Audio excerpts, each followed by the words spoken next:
Hi అండి, welcome to సాయిస్ kitchen. బాగున్నారండి మీరు? మేమైతే బాగున్నామండి. ఇప్పుడైతే మీకోసం నేను ఒక స్వీట్ రెసిపీని అయితే చేసి చూపిస్తానండి. మాల్పూరి స్వీట్ రెసిపీ అండి. ఇప్పుడైతే సింపుల్గా మీకు గోధుమ పిండి మైదా పిండితో చేసి చూపిస్తాను. దీనికోసం అయితే ముందుగా ఒక మిక్సింగ్ బౌల్ తీసేసుకోవాలండి. బేసిన్ తీసేసుకొని ఇందులో ఒక కప్పు గోధుమ పిండి వేసుకుంటానండి. పూర్తిగా గోధుమ పిండితో అయినా చేసుకోవచ్చు, పూర్తిగా మైదా పిండితో అయినా చేసుకోవచ్చండి. కానీ కొద్దిగా మనకి మంచి కలర్ రావడం కోసం నేను గోధుమ పిండి మైదా పిండి రెండు కూడా వేసి చేస్తానండి. చూడండి, ఒక కప్పు గోధుమ పిండి, ఒక కప్పు మైదా పిండి వేసుకొని ఇందులో కొద్దిగా సాల్ట్ వేసుకుందాం. కొద్దిగా లైట్గా వేసుకోవాలండి. చూడండి, ఇంతే వేసేసుకొని ఇందులోని ఒక 2 టేబుల్ స్పూన్ వరకు షుగర్ను వేసుకోవాలి. అంతే అండి, వేసేసుకొని మొత్తం కూడా కలిపేసుకోవాలి. చేతితోటే కలిపేసుకోవాలండి. వాటర్ వేసుకొని మనం గరిటతో కలిపేసుకున్నామంటే ఉండలు కట్టేస్తుంది. మనం కలిపేటప్పుడు ఉండలుగా వస్తుంది. అందుకోసమని మనం చేతితో కలిపేసుకోవాలి. ఇది ఇప్పుడు మొత్తం కలిసేటట్టు ఒకసారి కలిపేసుకొని వాటర్ వేసుకుంటూ కలిపేసుకోండి. కొద్దిగా వాటర్ వేసుకొని మనం బజ్జీ పిండి ఏ విధంగా అయితే కలిపేసుకుంటామో ఆ విధంగా అయితే కలిపేసుకోవాలండి. చూడండి, ఈ విధంగా కొద్దిగా వేసుకోవాలండి. వాటర్ కొద్దిగా వేసుకొని కలిపేసుకుంటే మనకు బజ్జీ పిండి మాదిరిగా కలిపేసుకోవచ్చు. అంతే అండి, ఈ విధంగా ఉండలు లేకుండా ఈ విధంగా కలిపేసుకోవాలి. మనం గరిటతో కలిపేసుకున్నామంటే ఉండలు కట్టేస్తుందండి. అందుకు చేతితో కలిపి చూపిస్తాను. చూడండి, పిండి అయితే మనకి ఈ విధంగా కలిపేసుకోవాలండి. మరీ తిక్కగా కాకుండా మరీ పలచగా కాకుండా ఈ విధంగా మనకి బజ్జీ పిండి ఏ విధంగా అయితే కలిపేసుకుంటామో ఆ విధంగా అయితే కలిపేసుకోవాలి. చూసారా, ఈ విధంగా ఉండాలండి పిండి అనేది. ఇప్పుడు ఇది మూత పెట్టేసుకొని ఒక 10 మినిట్స్ అయితే పక్కన పెట్టేసుకుందాం అండి. ఇది నానేలోపు అయితే మనకి షుగర్ సిరప్ని అయితే రెడీ చేసేసుకుందాం అండి. ఇదైతే ఇప్పుడు పక్కన పెట్టేసుకుందాం. ఈ విధంగా నానడం వల్ల మనకి మాల్పూరి అనేది మంచిగా వస్తుందండి టేస్ట్ అయితే. ఇది ఇప్పుడు పక్కన పెట్టేసుకొని స్టవ్ ఆన్ చేసేసుకుందాం. చూడండి, స్టవ్ ఆన్ చేసేసుకొని ఒక గిన్నె పెట్టేసుకున్నానండి షుగర్ సిరప్ చేసుకోవడం కోసం. దీనికోసం అయితే ఒక 3/4 కప్పు వరకు షుగర్ని అయితే వేసుకుంటానండి. ఒక కప్పు వరకు అండి, నేను పిండిలో కూడా కొద్దిగా వేసుకున్నాను కదండి. ఒక కప్పు వరకు వేసేసుకోవాలి పూర్తిగా.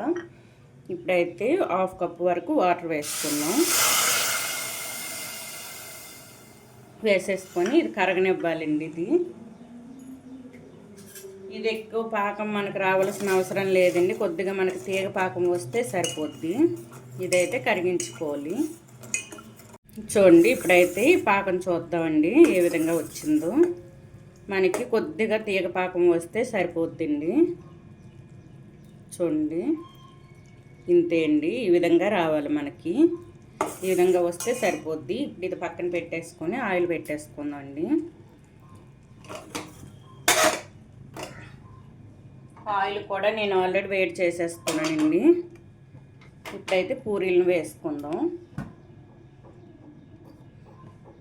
మనకి పిండి కూడా నానిపోయిందండి. చూడండి, 10 మినిట్స్లో మనకి పిండి కూడా నానింది. ఇప్పుడు మొత్తం కూడా ఒకసారి ఈ విధంగా కలిపేసుకొని పూరీలను అయితే వేసేసుకోవడం అండి. ఇటువంటి గుంతగరిటె తీసుకొని వేసుకుంటే మీకు మంచిగా వస్తాయి పూరీలు అనేది. ఇప్పుడైతే కొద్దిగా ఈ విధంగా తీసుకొని వేసేసుకుందాం అండి. ఆయిల్ కూడా వేడిలోనే ఉంది.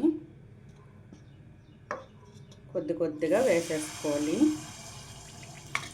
ఎక్కువ ఆయిల్ కూడా వేసుకోకూడదండి. మన వేన్ అనేది సగం ములిగేటట్టు వేసుకుంటే సరిపోద్దండి. కొద్దిగా ఈ విధంగా పూరీలను వేసేసుకోవాలి. ప్యాన్కి ఎన్ని పడతాయో అన్ని పూరీలను అయితే వేసేసుకోండి. నేనైతే ఒక 3 లాగా వేసేసుకున్నాను. వేసేసుకొని మంచిగా వేయించుకోవాలండి. రెండు వైపులు కూడా మంచి కలర్లో వేయించుకోవాలి. ఈ విధంగా చూసారా కలర్ఫుల్గా మంచిగా వస్తాయి. మంచి గోల్డెన్ కలర్లో వేయించుకోవాలండి. రెండు వైపులు కూడా ఈ విధంగా తిప్పుకుంటూ వేయించుకోండి. పూరీలను అయితే ఈ విధంగా ప్యాన్కి ఎన్ని సరిపోతాయి అన్నీ వేసేసుకోండి. ఎక్కువ వేసుకున్నారంటే ఒకదానికొకటి అంటుకుపోతాయండి. ఈ విధంగా తిప్పుకుంటూ మంచి గోల్డెన్ కలర్ వచ్చేంత వరకు వేయించుకోవాలి. చూడండి ఈ విధంగా పొంగి రావాలండి. చూసారా ఈ విధంగా రావాలి. రెండు వైపులు కూడా ఈ విధంగా తిప్పుకుంటూ వేయించుకోవాలండి. చూడండి పూరి అయితే మనకి ఈ విధంగా వేగాలండి. చూసారా మంచి గోల్డెన్ కలర్లో వేగాయి. ఇప్పుడు ఇవైతే మన ముందుగా షుగర్ సిరప్ చేసేసుకున్నాం కదండి. షుగర్ సిరప్లో అయితే ఇవి వేసేసుకుందాం. వేసేసుకొని వెంటనే తీసేసుకోవాలండి. ఒక 2-3 మినిట్స్ ఉంచేసుకొని తీసుకోవాలి. చూడండి పాకం వేడిగా ఉండేటప్పుడే ఈ విధంగా పూరీలను వేసేసుకోవాలండి. వేసేసుకొని ఒక 2 మినిట్స్ అయితే ఉంచేసుకున్నానండి ఇందులో. ఇప్పుడైతే ఒక ప్లేట్లో తీసేసుకుందాం. చూడండి పాకం అయితే చల్లపడకూడదండి. కొద్దిగా గోరువెచ్చగా ఉండేటప్పుడే మనం ఈ పూరీలని వేసేసుకోవాలి ఇందులో. ఇవైతే ఒక ప్లేట్లో తీసేసుకుందాం అండి. ఈ విధంగా అన్నీ కూడా ఇదే విధంగా వేయించుకొని ఈ పాకంలో వేసుకొని తీసేసుకోవడమే. పాకం మాత్రం కొద్దిగా గోరువెచ్చగా ఉండేటప్పుడే వేసేసుకోండి. ఈ విధంగా చేసేసుకోవాలండి. అన్నీ కూడా ఈ విధంగా చేసి చూపిస్తాను. చూడండి ఈ విధంగా అయితే పూరీలను రెడీ చేసేసుకోవాలండి. మొత్తం కూడా ఈ విధంగా రెడీ చేసేసుకోవాలి. ఇప్పుడైతే ఇది పక్కన పెట్టేసుకుందాం అండి. చూసారా షుగర్ సిరప్లో ఈ విధంగా పెట్టేసుకొని పక్కన పెట్టేసుకోవాలి. ఇప్పుడు ఈ ఆయిల్ పక్కన పెట్టేసుకొని వేరే ప్యాన్ పెట్టేసుకుందాం అండి. కోవాన్ని అయితే రెడీ చేసేసుకోవాలి. మిల్క్ని అయితే పూర్తిగా చిక్కపడేటట్టు చేసేసుకోవాలండి. నేనైతే ఒక 1/2 లీటర్ మిల్క్ని అయితే తీసేసుకుంటానండి.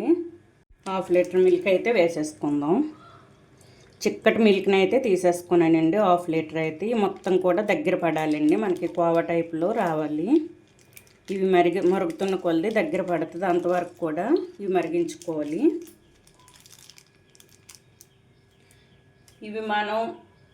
ఇవి మరిగేటప్పుడే కలుపుతూనే ఉండాలండి.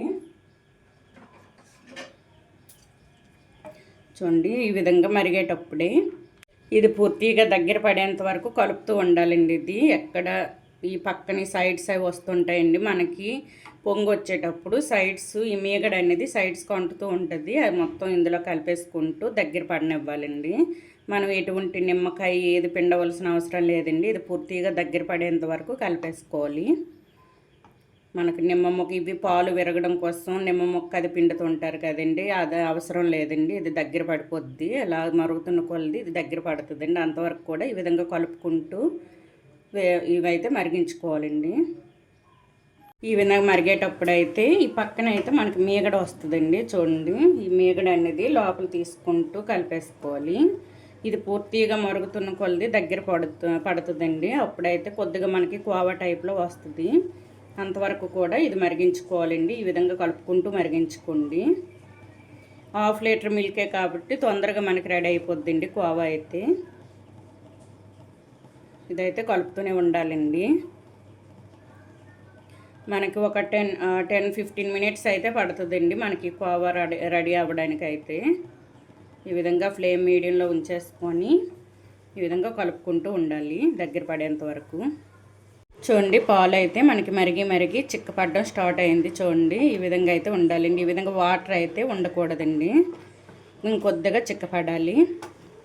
ఇప్పుడు ఇందులో యాలకుల పొడి అయితే వేసేసుకుందాం. ఇలైచీ పౌడర్ అయితే కొద్దిగా వేసేసుకోవాలండి. ఇప్పుడు ఈ విధంగా కలుపుకుంటూ మనం మీడియం టు హై ఫ్లేమ్ పెట్టేసుకొని నేనైతే ఈ విధంగా మరిగించుకున్నానండి. చూడండి దగ్గర పడింది. ఈ విధంగా కొద్దిగా వాటర్ లాగా వస్తుంది కదండి పైన. ఆ విధంగా రాకూడదండి మనం పూర్తి అయ్యేసరికి. ఇప్పుడైతే కొద్దిగా యాలకుల పొడిని అయితే వేసేసుకుందాం. చూడండి కొద్దిగా యాలకుల పొడిని అయితే వేసుకుంటున్నాను. వేసేసుకొని మొత్తం కూడా ఈ విధంగా కలిపేసుకొని ఇది పూర్తిగా చల్లపడాలండి. మనకి కోవా అనేది పూర్తిగా చల్లపడిన తర్వాత మనం అయితే ఈ పూరీలో స్టఫ్ చేసుకుందాం అండి. చూడండి ఈ విధంగా ఉండాలి. చూసారా, ఈ విధంగా మరిగించుకోవాలండి. మనం కొంచెం టైం పడుతుందండి ఇది పాలను మరిగించి ఈ విధంగా చేసుకోవడం కోసం. చూడండి, ఇప్పుడు ఇది మనకైతే రెడీ అయిపోయింది. ఇది పూర్తిగా చల్లపడాలండి. ఇది చల్లపడిన తర్వాత అయితే చూపిస్తాను. చూడండి, పూర్తిగా దగ్గర పడింది. ఈ విధంగా అయితే చేసేసుకోవాలి. కొద్దిగా చల్లపడిన తర్వాత అయితే ఇప్పుడు స్టఫ్ చేసి చూపిస్తానండి పూరీకి. చూడండి, మనకైతే ఈ కోవా అయితే చల్లగా అయిపోయిందండి. ఇప్పుడు ఇదైతే స్టఫ్ చేసేసుకుందాం. ఇప్పుడు పూరీలను అయితే ముందు రెడీ చేసి పెట్టుకున్నాం కదండి, ఇందులో అయితే స్టఫ్ చేసేసుకోవాలి. కొద్దిగా ఈ విధంగా తీసేసుకొని అప్లై చేసేసుకోవాలండి పూరీకి. ఈ విధంగా అప్లై చేసేసుకొని ఈ ఫోల్డ్ చేసేసుకోవాలి. చాలా ఈజీగా చేసుకోవచ్చండి. ఇదైతే కొద్దిగా టైం పడుతుంది కానీ టేస్ట్ అయితే సూపర్గా ఉంటుంది. ఈ విధంగా చేసేసుకొని ఇదైతే ఫోల్డ్ చేసేసుకోవాలి. ఇంతే అండి, ఈజీగా చేసేసుకోవచ్చు. ఇవి ఒక ప్లేట్లో పెట్టేసుకుందాం. ఈ విధంగా అన్నీ కూడా ఇంతే అండి. ఈ పూరీకి కొద్దిగా ఈ విధంగా అప్లై చేసేసుకొని ఫోల్డ్ చేసేసుకోవడమే. చాలా సింపుల్గా చేసుకోవచ్చు. ఇది ఎవరి గెస్ట్ల ఇంటికి వచ్చేటప్పుడు కూడా చేసి పెట్టవచ్చండి. టేస్ట్ అయితే సూపర్గా ఉంటుంది. మన స్వీట్ షాపుల్లో తీసుకునేటట్టే వస్తుందండి టేస్ట్ అయితే. చూడండి, ఈ విధంగా అన్నింటికి కూడా ఇదే విధంగా అండి. ఈ విధంగా అప్లై చేసేసుకొని ఫోల్డ్ చేసేసుకోవడమే.